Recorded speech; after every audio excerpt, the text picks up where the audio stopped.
Non, moi je suis coach.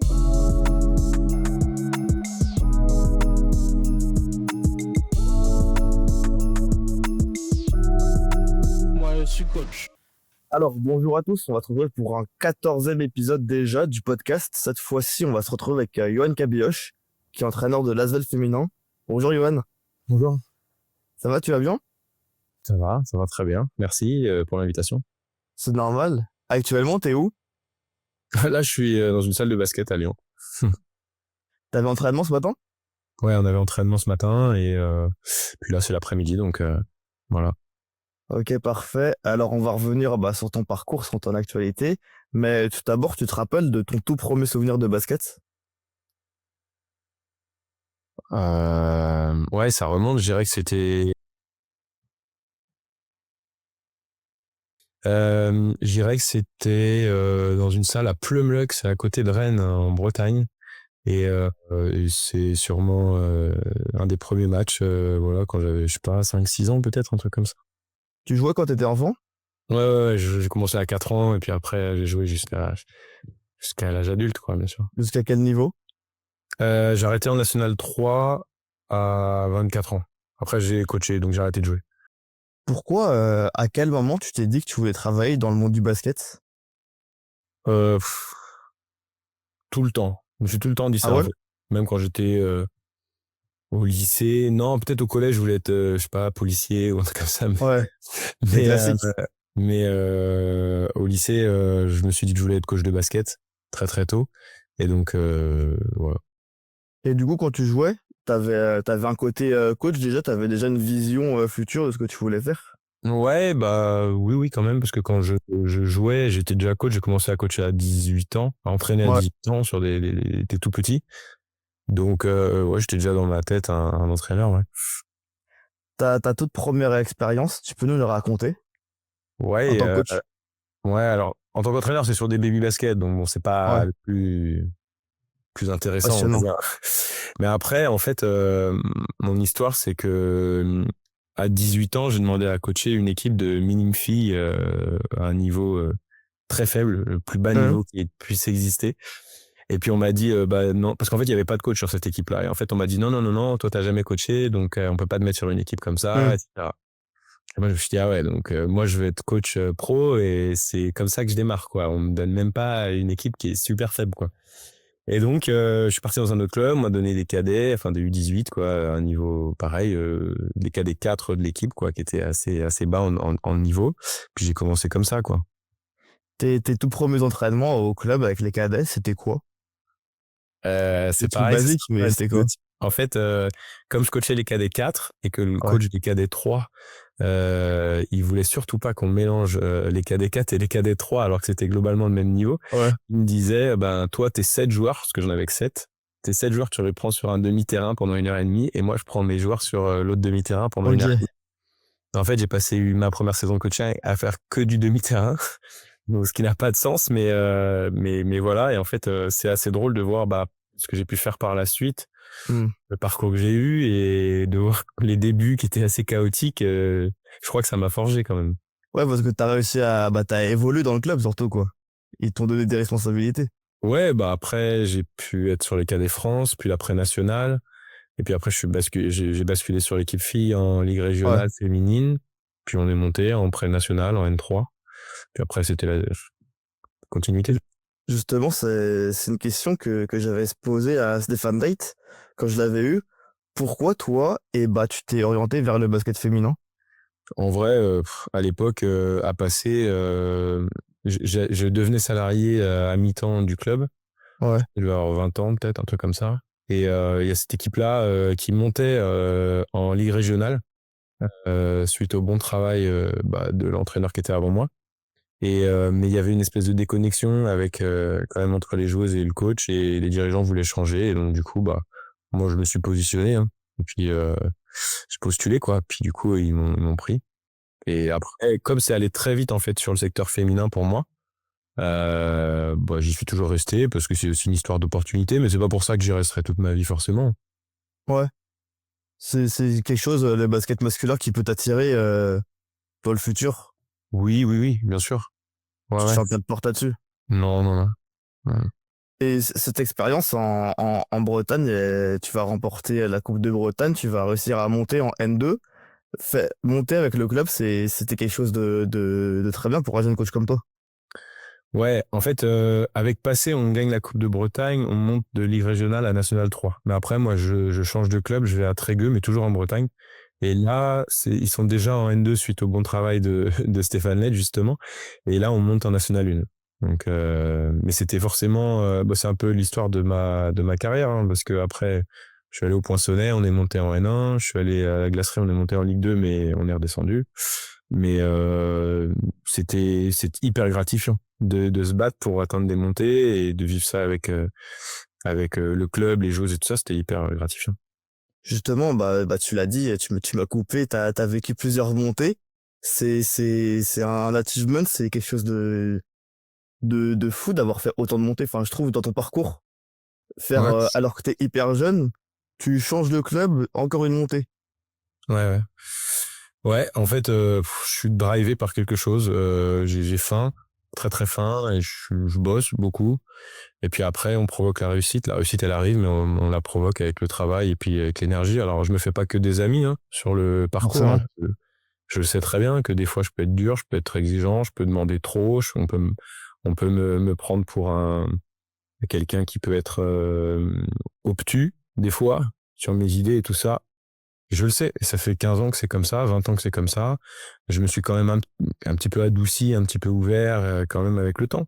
Mais je croise assez peu de personnes dans le monde du basket qui sont passées par là où je suis passé, qui ont dû obtenir les choses autant de temps, pendant autant de temps en fait, et que ce soit aussi dur. Il y en a, hein. Et il y en a pour qui c'était beaucoup plus dur que moi, hein. Mais ça a forgé quand même un certain caractère parce que quand t'es coach en 7e division pour 400 balles et que t'es vraiment pour le coup personne en fait dans le basket, bah il faut aller chercher les choses quoi. Quand tu dis que c'était dur, c'était sur quels aspects? Bah financièrement déjà parce qu'en fait j'ai pas j'ai jamais été riche. Enfin je veux dire là aujourd'hui je gagne bien ma vie parce que je suis à Lasvel. J'ai gagné ma vie correctement aussi quand j'étais assistant à Chicago. Mais, mais pendant 12 ans, en fait, j'ai travaillé comme un damné, je sais même pas combien d'heures par semaine pour le SMIC, quoi, ou moins que le SMIC. Et Hum. en fait, ça, c'est déjà dur financièrement. Après, ne me plains pas, il y a des gens qui sont pires que moi, hein, clairement. Hein. Mais ça fait partie aussi du truc, alors que tu peux aller bosser à côté ailleurs pour 2 fois plus, mais je choisis de pas le faire parce que je sais où je vais arriver. Après, c'est dur aussi parce que à chaque fois que tu vas à contre-courant des gens, euh, tu te fais critiquer en fait. C'est-à-dire que moi, j'ai fait des choses dans ma carrière qui sont allées, où j'ai dû aller au conflit, j'ai dû mettre des gens à dos, mais pour essayer d'appliquer mes convictions et pour obtenir des montées, comme tu dis, ou des titres, des trucs comme ça. Et des fois, c'est dur de se mettre des gens à dos, en fait. Ouais. Ça t'a C'est dur impacté, Ouais, ça t'impacte mentalement, forcément. Tu te dis, mais putain, pourquoi je fais tout ça finalement? Et est-ce que j'ai raison de faire tout ça? Est-ce qu'il faut pas qu'à un moment donné, je fasse un peu comme tout le monde, éviter les conflits, faire des choses conventionnelles, éviter de trop dire les vérités aux gens, tu vois, pas tester de nouvelles ouais. méthodes, etc. Bon, c'est juste pas ma personnalité. J'ai appris à encaisser le conflit à bout d'un moment parce que j'ai compris qu'il faisait grandir. Mais pendant plus de 10 ans, ça a été très compliqué. Même si ça se voit que t'as ta manière de manager et de faire, t'as des inspirations. Oui, oui, Lesquelles? forcément. Le premier entraîneur avec qui j'ai travaillé, Damien Delsart, qui a été mon assistant après à la glacerie et qui est quelqu'un de très très rigoureux. Et Hum. il m'a donné cette rigueur-là. Forcément James, avec qui j'ai travaillé pendant 5 ans à Chicago et qui est un ami, donc forcément cette influence-là aussi. Euh, Après, il y a les entraîneurs de foot aussi que j'aime bien. Comme qui? Guardiola, je trouve qu'il a quelque La chose. base. Ouais, c'est normal, mais c'est Ouais. c'est des choses différentes et je me compare absolument pas à lui parce que je pense que on en est tous très loin, mais c'est juste des inspirations, c'était le sens de ta question. Après, je suis pas trop non plus à idolâtrer les gens ou quoi que ce soit. Euh, j'ai essayé de faire des méthodes autres que les miennes et ça n'a jamais marché. Et à chaque fois que j'étais moi-même, ça a toujours marché, ou souvent en tout cas. Donc, même si être moi-même, peut-être que y a des gens qui vont penser que je suis trop exigeant, trop dur, ou que c'est trop intense, ou que c'est trop difficile ou quoi. Bah, c'est moi et du coup, je vis bien dans ce monde-là, quoi. Et souvent, d'ailleurs, ce qui est assez drôle, c'est que les joueuses aiment en parler positivement a posteriori. Pas toujours sur le moment. Tu vois, genre, j'ai encore de très bons contacts avec plein de joueuses que j'ai entraînées par le passé. Et, et on rigole de certaines choses voilà, de l'époque. Et sur le moment, c'était moins drôle. Mais en fait, aujourd'hui, pour certaines, elles comprennent pourquoi est-ce qu'on était aussi exigeant, pourquoi est-ce qu'on était aussi dur. Et ça nous avait permis d'atteindre des résultats. Mais en fait, sur le moment, c'est pas toujours facile pour les joueuses à comprendre parce que ben, on va à l'encontre de ce qu'elles voudraient faire ou tout ça. Bon, je dis pas que c'est tout le temps comme ça, hein, mais en tout Oui, oui. cas, ça a un peu arrivé. Cette exigence, ça se voit quand t'en parles que c'est quelque chose que tu mets en application et qui est une signature un peu de ton coaching. J'espère. Après, Ouais. ouais, j'espère que ça se voit un peu dans le jeu. Après, moi, je me dis toujours que je pourrais l'être plus, mais bon, On peut on toujours plus. peut toujours plus. C'est un peu le mindset. Mais ouais. Tu l'as dit, t'as parlé de la glacerie, pardon. Quand tu rejoins le club, déjà pourquoi tu quittes et tu rejoins ce club-là? Mais en fait, je quitte, je quitte le Poinçonnet et j'arrive à la glacerie parce que c'était un club qui était juste un peu plus gros, quoi, et puis qui descendait de Ligue 2, donc qui avait envie de rebâtir quelque chose. Ouais. Le salaire était aussi meilleur. Enfin, voilà, il y avait une évolution qui était possible. C'est un projet qui m'attirait parce il y avait de l'engouement sur Cherbourg et tout ça. Donc, voilà. Et donc, je le rejoins pour toutes ces raisons-là. Et je le quitte parce que je suis épuisé. J'ai plus aucune énergie. Je suis vraiment vidé. J'avais coaché pendant 15 ans, je crois, en tant que coach numéro 1, on va dire, head coach, avec bah, les montées et, voilà, qu'on a pu atteindre. Et je n'avais plus d'énergie. Et la dernière année à la glacerie, elle m'a laissé complètement vidé en termes d'énergie parce que j'ai dû gérer 70% d'extra basket et juste 30% de basket. Et que c'était très, très, très énergivore. Et donc, quand j'ai eu Pierre Vincent au téléphone au mois de décembre ou janvier, que lui me disait qu'il cherchait un assistant, je me suis dit, c'est le bon moment pour moi en France d'être assistant parce que j'ai plus rien dans le réservoir, en fait. C'était émotionnellement surtout que ça t'a épuisé? Ouais, c'était tout. C'était mentalement, c'était physiquement, tout était dur. Et, Donc, j'avais besoin de couper avec le coaching. et ta relation avec les joueuses, t'as dit que t'as fait beaucoup d'extra sportifs, Ouais. ça t'a épuisé, mais ta relation avec les joueuses, ça a toujours été bien? Non. Il y a beaucoup de choses avec lesquelles, en tout cas dans cette équipe-là, ma Ouais. dernière année à Oui, la oui. glace, il y a beaucoup de choses avec lesquelles ça se passait bien. Et puis il y a Ouais. des choses avec qui on n'était pas en phase, on n'était pas en adéquation sur le niveau, le fonctionnement, l'exigence, la communication. Et attention, hein, moi j'ai sûrement fait des erreurs aussi, hein, on fait tous. Hein. Mais du coup, ça c'est vrai que ça avait pris aussi beaucoup d'énergie. Mais il y a des choses avec qui ça se passait très bien. Et surtout que bah, quand t'es à la glacerie, t'as vécu le moment du Covid. C'est ça qui t'a plombé Non, totalement. non, c'est pas ça. Non, non, c'est vraiment la dernière année en Ligue 2 qui m'a plombé. Après le Covid, forcément, ça casse des momentum. C'est des gestions bizarres. Il y a peu de plaisir. Pendant le Covid, il y avait très peu de Ouais, plaisir. bah ouais, t'as personne quoi dans les salles. Ouais, puis nous, on jouait même pas, en fait, c'était en N1 à l'époque, on jouait même pas. Ouais. Donc, c'était rébarbatif, on s'entraînait, mais on jouait pas. C'était chiant. On va revenir sur ton parcours américain maintenant. Donc, ce parcours aux États-Unis, déjà, il est lié tu l'as dit, à James. Comment il t'aborde? Comment tu t'entames cette aventure aux États-Unis? En fait, Moi, je le vois comme une prolongation de l'année 2015 et de l'année 2017, parce qu'en fait, en 2015, je vais 2 semaines aux États-Unis, une semaine à San Antonio, mais avec Stéphane Late d'ailleurs, et une Ouais, semaine, ouais, il m'en a parlé.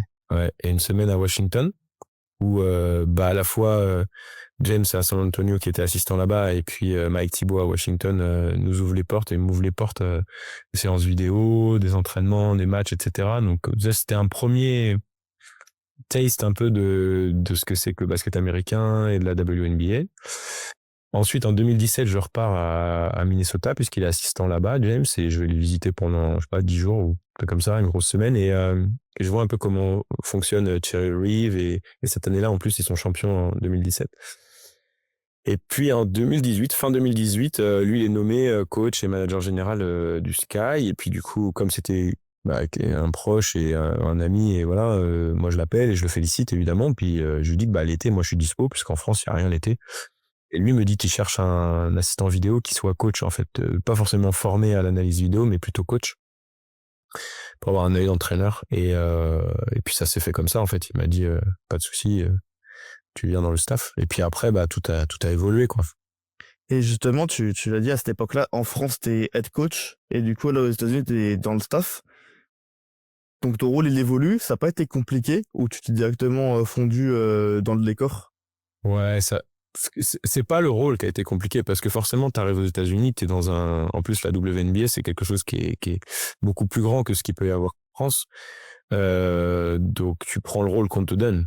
Tu vois, l'humilité là-dedans, au départ, tu mérites rien. Donc, j'étais un peu retourné à mes premières jeunesses il y a 15 ans, où j'étais tout en bas de l'échelle et il fallait mériter les choses.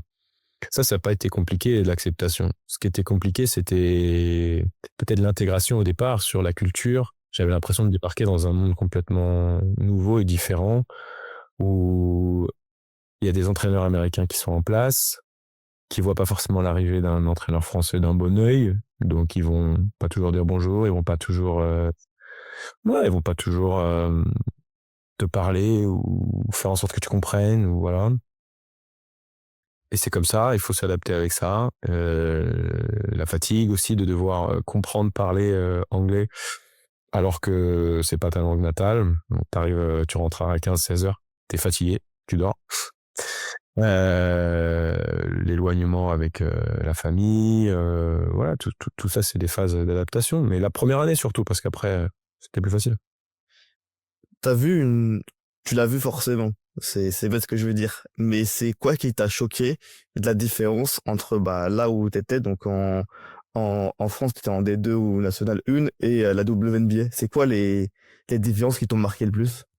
La première chose, c'est l'aspect physique, les Ouais. qualités athlétiques et la dureté, et la vitesse et l'impact physique.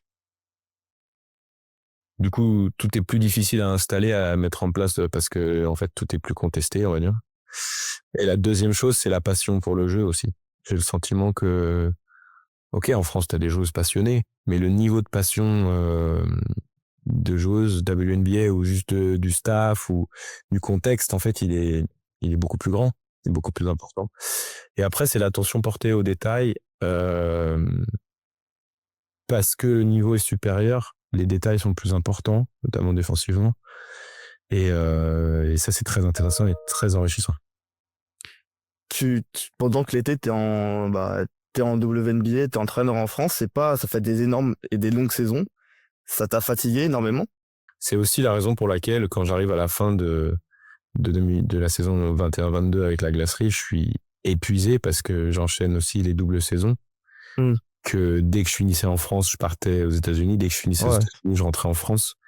Et ouais, j'avais plus rien dans le réservoir physiquement, mentalement, j'étais mort. Ton histoire avec le Sky, elle va te permettre de remporter la WNBA, vivre des playoffs en WNBA et remporter un titre, c'est fou, non?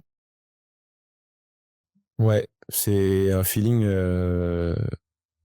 Ouais, le titre, c'est. Bon, les playoffs, bon, c'est intéressant, c'est bien, tu t'ajustes entre les matchs. J'ai le souvenir d'ajustements, je sais pas, New York, Connecticut, tout ça. Mais le moment du titre, tu ressens quelque chose que tu croyais pas possible, en fait, quand t'es jeune et quand tu commences ta carrière d'entraîneur. Le moment où on gagne, en plus le scénario, on est derrière au score, il y a le panier de Candace à 3 points, il y a tout ça, et Steph Dawson qui met son panier et tout. Et tu reviens dans le match, sachant que tu t'évites un match 5 à Phoenix, du coup, à Phoenix et tu finis chez toi. C'est un feeling qui est indescriptible, quoi. Tu sais, à un moment donné, on le voit sur les images, mais quand on gagne, je vais vers le rond central comme on fait tous. Ouais. Et là, je passe devant Taurasi et je me dis, mais putain, on vient vraiment de battre Diana Taurasi, genre. Enfin, c'est... T'arrives pas trop à y croire, quoi. Mais Et après, en fait, bon, tu t'y habitues. Je dis pas qu'on en a gagné d'autres, on en a gagné qu'un, ouais, mais c'est un feeling après que c'est pas que tu t'y habitues, mais tu le trouves logique au bout d'un moment. Te dire, ah ben non, mais finalement, on a bien taffé. L'effectif était très bon cette année-là, parce que sans un effectif avec les stars qu'il y ouais, avait, on forcément. va jamais gagner ça. Hein. Faut rester humble. C'est pas moi, assistant vidéo ou player development, qui a gagné une bague. Non, c'est pas ça. C'est l'organisation. J'ai eu la chance d'en faire partie.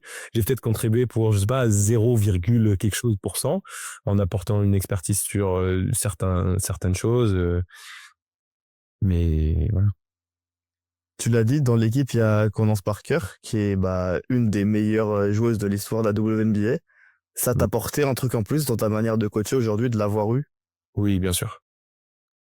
C'est clair et net. La connaissance qu'elle a du jeu, déjà, c'est élite, déjà. C'est-à-dire que elle a un coup d'avance sur ce qui va se passer, parce qu'elle sait déjà ce qui va se passer, quoi. Donc, et ça, c'est un feeling bizarre quand tu discutes avec elle et que elle te dit, mais là, j'ai fait ça parce qu'il va se passer ça, ou là, il faut qu'on fasse gaffe à ça parce qu'ils vont mettre cette joueuse-là en valeur, etc. Et que tu vois qu'elle a une autre connaissance du jeu que toi, quoi, tu vois. Et il faut rester humble, c'est vrai. Et du coup, elle m'a beaucoup fait progresser sur ça. Et après, tu vois aussi le mindset qui sépare elle, qui est pour moi greatness, tu vois, Ouais. et les autres joueuses qui peuvent être, ou certaines autres joueuses qui peuvent être good players, tu vois, ou very good players. Mais du Ok. coup, le greatness, c'est, il y a quelque chose qui diffère. Il n'y a pas que l'attention aux détails, il y a l'attention au travail, au protocole, à la communication, au leadership, à l'image. En fait, elle fait gaffe à tout ce qu'elle fait et elle va systématiquement compenser une mauvaise performance ou contre-performance par du travail, de l'humilité et de la remise en question. Là où des fois, les good players peuvent chercher des causes externes, tout ça. Elle était pas là-dedans. Moi, je l'ai pas senti là-dedans. Je l'ai senti dans, OK, I gotta do better.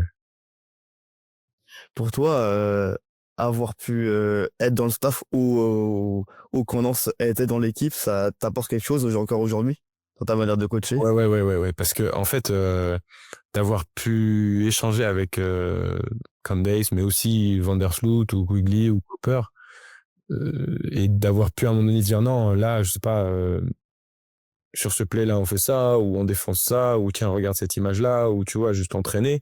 Et surtout ma dernière année, où j'étais responsable du scouting de Connecticut, Phoenix et Indiana, où là, c'était moi qui prenais les shoot-around, ou les parties d'entraînement, où on drivait ce qu'on devait faire et tout ça, stratégiquement parlant, on a pu les entraîner, certaines filles. Ça aide parce que derrière, euh, tu peux coacher tout le monde, en fait, après. Il n'y a pas d'histoire de statut ou d'hierarchie ou de trucs comme ça. Enfin, si, hiérarchie, oui. Mais de pas te dire ce que tu penses à quelqu'un, ça n'arrive, ça ne m'arrive jamais, en fait.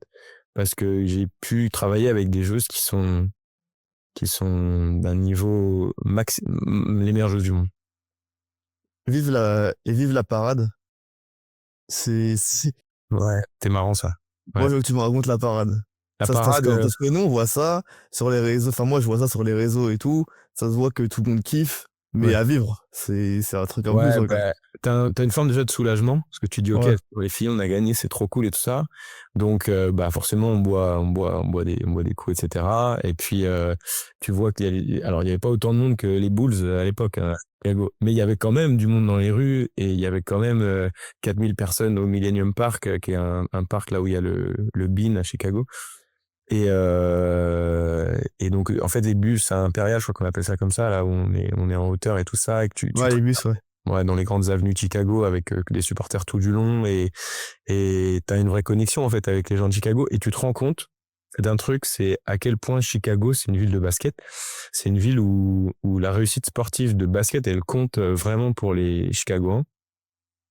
Et voilà. Et puis après, bah, de partager ça avec les autres membres de l'équipe, joueurs, staff et tout ça, c'était quelque chose de, Ouais, c'est un plaisir à partager, quoi. ouais, de super plaisant, ouais, ouais. Par la suite, ta carrière en France, elle va continuer à Lasvel. Mhm. Déjà, cette opportunité, tu l'as raconté, tu veux devenir là adjoint, assistant. Mhm. C'est évoluer dans un des meilleurs clubs français. Ouais, bah C'était aussi, à l'époque, voilà, quand je signe à Lasvel, avec le roster qu'il y a, on était censé, voilà, gagner, ce qu'on a fait d'ailleurs, mais c'était moi. En fait, pour être très honnête, quand je signe à Lasvel, donc je suis éclaté de fatigue et j'ai plus aucune ressource pour être head coach pendant 1 ou 2 ans. Et j'avais toujours dit qu'il y avait un seul entraîneur avec qui je voulais être assistant, c'était Pierre Vincent. Et donc quand on s'est eu au téléphone et qu'il m'a proposé ça, du coup pour moi c'était l'opportunité. Donc c'est pour ça que j'y suis allé parce que c'était Lasvel et Pierre Vincent. Mais j'aurais pourquoi? pas été Pourquoi? assistant. Pourquoi? Parce que c'est la référence, je pense, dans le basket, dans le coaching français en tout cas, en termes d'expérience, de connaissances technico-tactiques. Et donc voilà, je voulais apprendre. Et justement, l'Asvel, tu as dit, c'est à cette époque-là, c'est le meilleur club français. Et pour moi, enfin, avec l'effectif que vous avez, c'était un truc de fou pour le basket féminin. Mais en tes 2 premières saisons, tu vas connaître des entraîneurs différents, des réussites différentes. C'est un peu paradoxal, non? Bah, après, finalement, du coup, Pierre, il coache pas puisqu'il est coupé, Ouais, il est coupé au mois de juin, donc j'ai pas eu l'occasion de ouais, travailler. bah ouais. Donc ouais, c'est David Gauthier qui a pris la suite. Donc voilà, qui avait un fonctionnement aussi sûrement différent de Pierre. Mais après, on a connu 2 années qui étaient ouais, drastiquement différentes parce que la première année avec les 3 finales et 2 titres, et ça c'était vraiment super aussi. Et il y avait une forme on était un peu intouchable cette année-là, je pense. Euh, Sauf au final de la Coupe de France avec Basketland, mais sinon on était porté par quelque chose. On avait encore des joueuses qui avaient beaucoup de choses à prouver en France, et donc je pense que ça a permis ça. Et puis la deuxième année, ça a été beaucoup plus compliqué l'an dernier. Je pense que les blessures n'ont pas aidé, clairement. Après, les blessures, des fois, c'est un cercle vicieux, c'est-à-dire que si ça se passe pas comme on veut au début, qu'on a des joueuses qui sont obligées par la WNBA ou l'équipe de France ou des blessures d'arriver un peu plus sur le tard comme c'était le cas, ben derrière, nous on a galéré avec un peu moins de joueuses et donc ça démarre mal, etc. Mais en même temps, on a aussi forcément les difficultés financières qu'on connaît avec Squeak. Hein, je trahis aucun secret. Hein, Tony en a parlé publiquement et on était déjà forcément un petit peu dedans. Et, et ouais, ça a été une saison compliquée l'année dernière. Juste bah, tu l'as introduit, ce différent avec le sponsor majeur du club. Vraiment, ça vous impacte fortement? Voilà, je vais pas aller plus loin que ce que Tony dit dans la presse. Hein. C'est que voilà, il paye pas tout et ils ont des retards de paiement et ça tout le monde le sait et forcément ça impacte. Mais aujourd'hui, je pense que c'est quelque chose qui est extrêmement bien géré par les dirigeants parce que nous, on n'a jamais eu de retard de paiement ou quoi que ce soit. On est payé en temps et en heure et tout ce qu'on doit être payé.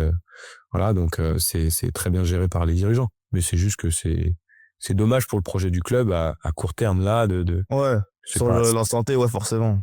c'est quelque chose qui va être digéré et qui va pas empêcher l'Asvel de continuer à grandir. Justement, à Lasvel, dans l'effectif, il y a des énormes joueuses. C'est qui celle qui t'a le plus, waouh, qui t'a Euh, le plus choqué, marqué?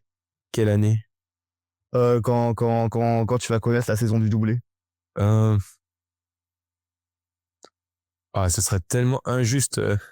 Si je donne un nom, ce serait tellement Non, tu injuste peux dire pour les plusieurs. 9. Ce serait tellement injuste pour les 9 autres. J'avais une connexion quand même avec Julie Allemand, parce que je l'avais eu l'été d'avant à Chicago. Donc, Forcément, quand elle est revenue pour les playoffs, la fin des playoffs, elle a aussi changé la donne, je pense, sur la fin de saison pour nous.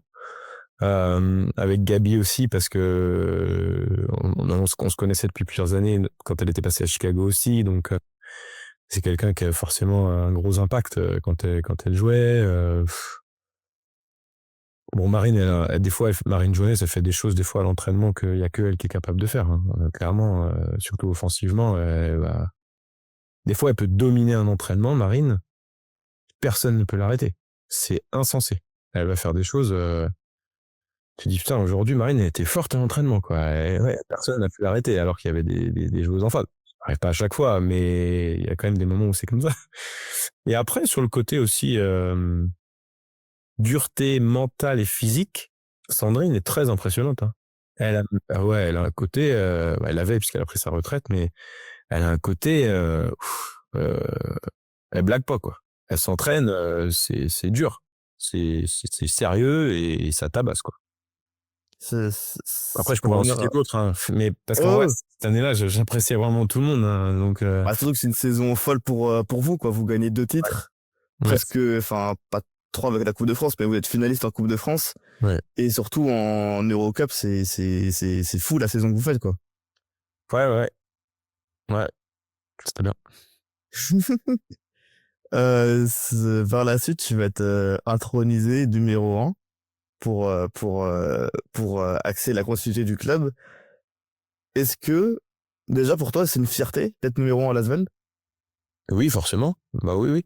Oui, parce que l'Asvel, ça reste un gros club, donc oui, ce serait mentir que de dire non. L'effectif, il va énormément changer. Ouais. Mais toi, tu restes, ça a été, comment tu l'as construit cet effectif? Ça n'a pas été de tourpeau, parce que dans le groupe qu'on avait, il y avait encore Sandrine, et voilà, et on a discuté, on a échangé, et voilà, elle préférait prendre sa retraite, et c'est respectable après son parcours. Alexia Chéri aussi, qui était prévue dans l'équipe, et puis au mois d'août, voilà, qui nous a informé qu'elle avait d'autres projets personnels et qui sont en train de se réaliser, donc c'est top pour elle. Marine Photo, que c'était dans l'équipe aussi, mais du coup elle est partie à Mersin puisqu'elle avait un buy-out. Et donc en fait nous on est arrivé, enfin moi je suis arrivé fin avril, mi-avril, fin avril, et on sait que le marché, j'aime pas ce mot-là, mais le marché des joueuses dans le basket féminin français, il est plutôt janvier-février, début mars que fin avril ou mois de mai, quoi. Donc bah ouais, on a réussi quand même à constituer une équipe, je trouve très sympa, et à s'en sortir malgré aussi la baisse du budget. Ce qu'il faut que les gens sachent, c'est que la masse salariale entre l'année on va dire l'année dernière et cette année est quand même divisée quasiment par 3. Donc il faut faire une équipe avec 3 fois moins d'argent, et c'est ce qu'on a réussi à faire. Et je comprends je comprends l'engouement qu'il y avait sur les joueuses l'année dernière, etc. Mais ce que font les filles cette année, c'est assez admirable aussi. Donc voilà. Bah surtout que cette saison, t'as Dominique Malonga. Tu peux nous dire la relation que t'as avec elle? Moi, je trouve qu'elle est très bonne, la relation que j'ai avec elle, parce qu'on est vraiment en capacité de se dire ce qu'on pense. Et en tout cas, elle est très coachable. Donc, moi, j'essaye de la faire avancer sur pas que le basket, mais aussi le côté mental, le côté préparation de match, côté tactique, côté défensif. Et elle est hyper coachable. C'est-à-dire qu'elle veut toujours apprendre, toujours progresser. Elle est toujours dans le travail, elle est toujours souriante. Enfin, c'est vraiment une pépite. Quand je dis qu'elle doit être numéro 1 de la draft, c'est que je le pense vraiment. Elle devrait être numéro 1 de la draft. Elle va changer la vie d'une franchise là-bas. Mais même sans parler de WNBA, c'est un plaisir au quotidien, Dom Malonga. Vraiment. Gérer, parce que maintenant, du coup, j'allais dire, il y a une pression, mais il n'y a pas une pression, mais on sait qu'elle est attendue. Tout le monde la regarde. Elle arrive à bien le gérer.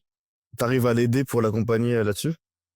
Bon, déjà, elle a des prédispositions parce que c'est quelqu'un qui est très, très, très intelligente. Donc, elle analyse très vite, en fait, ce qui se passe pour elle quand elle est en réussite, quand elle est en échec.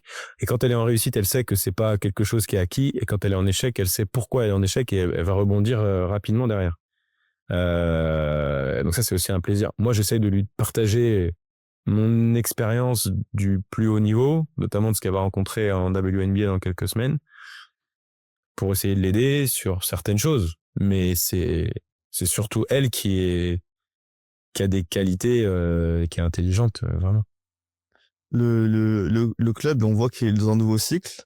Mm. Surtout, le cycle, j'ai l'impression que la nouvelle salle, c'est un des points marquants de ce nouveau cycle. Ça fait quoi déjà d'avoir cette nouvelle salle qui est hyper belle? Hyper belle. Le plafond est incroyable. T'as les lumières en ovale comme ça.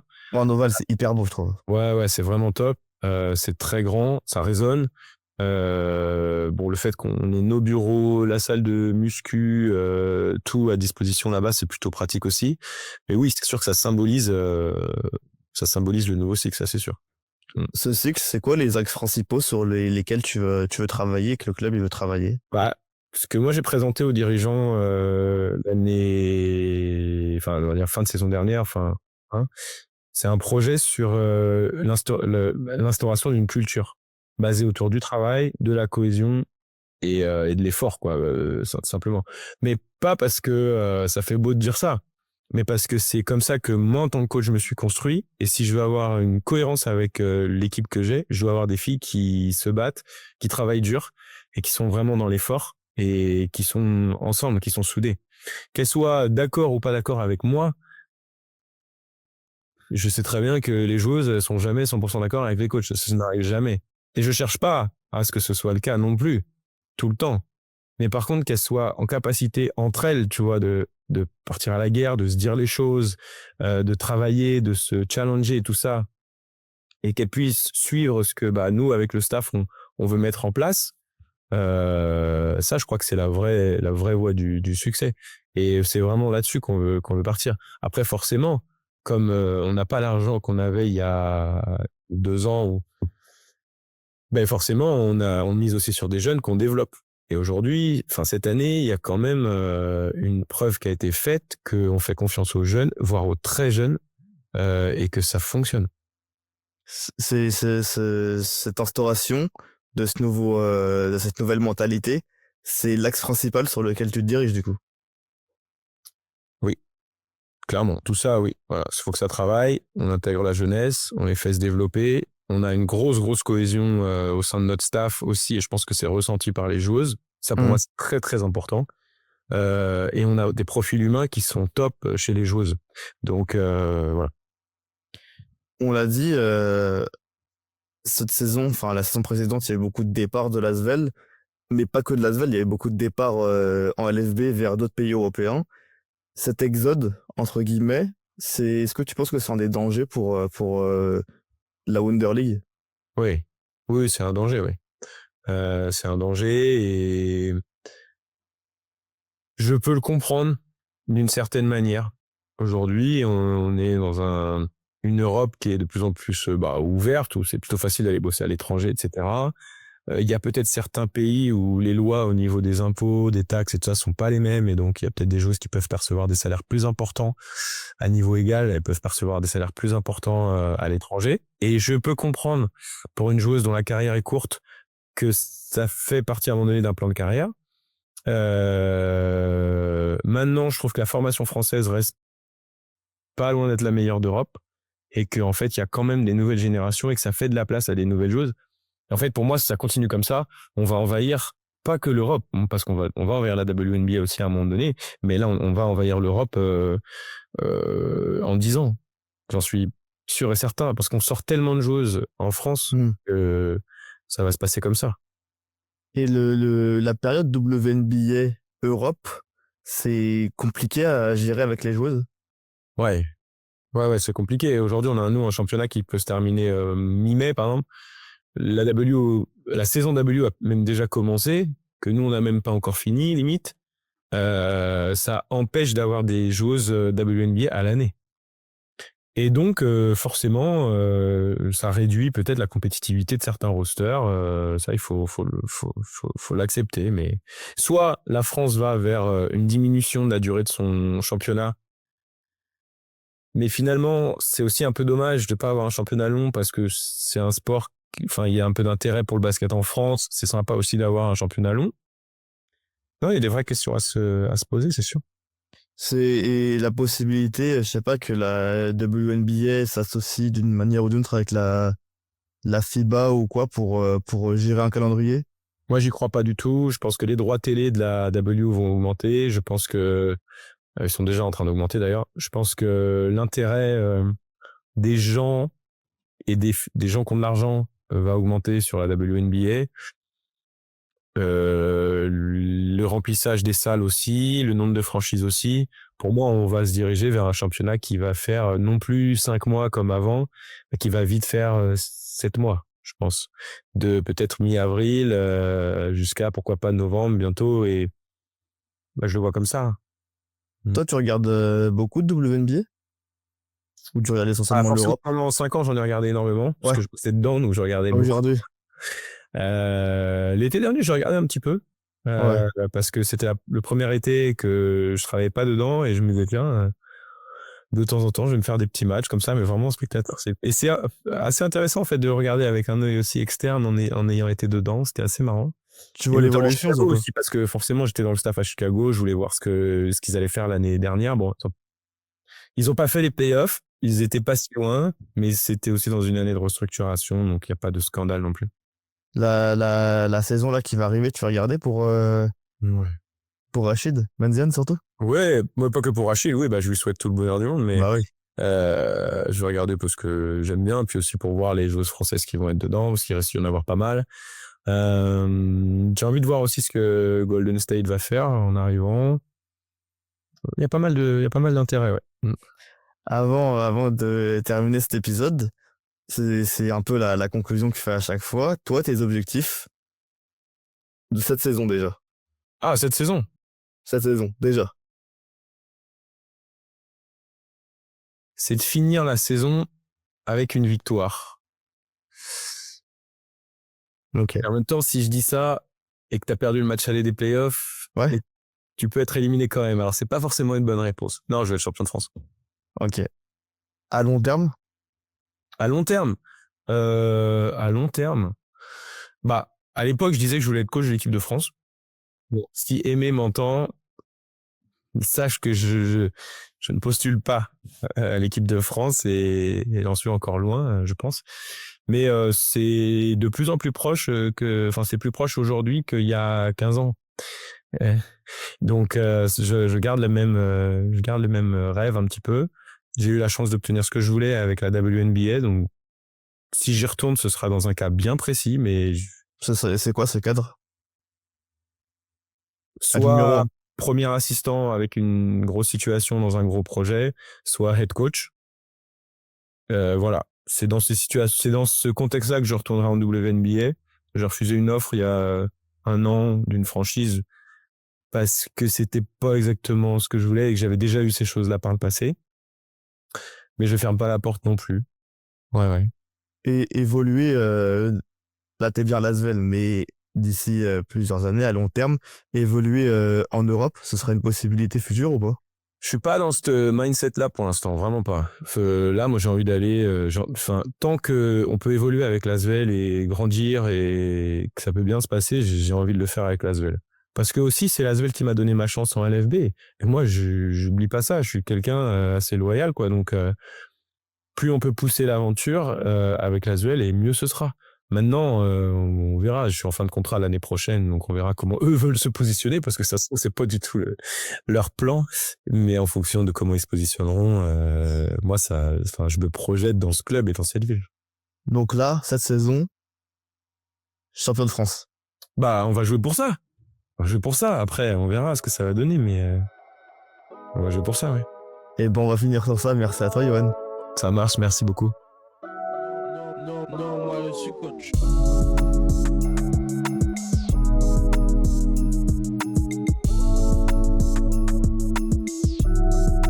Moi je suis coach.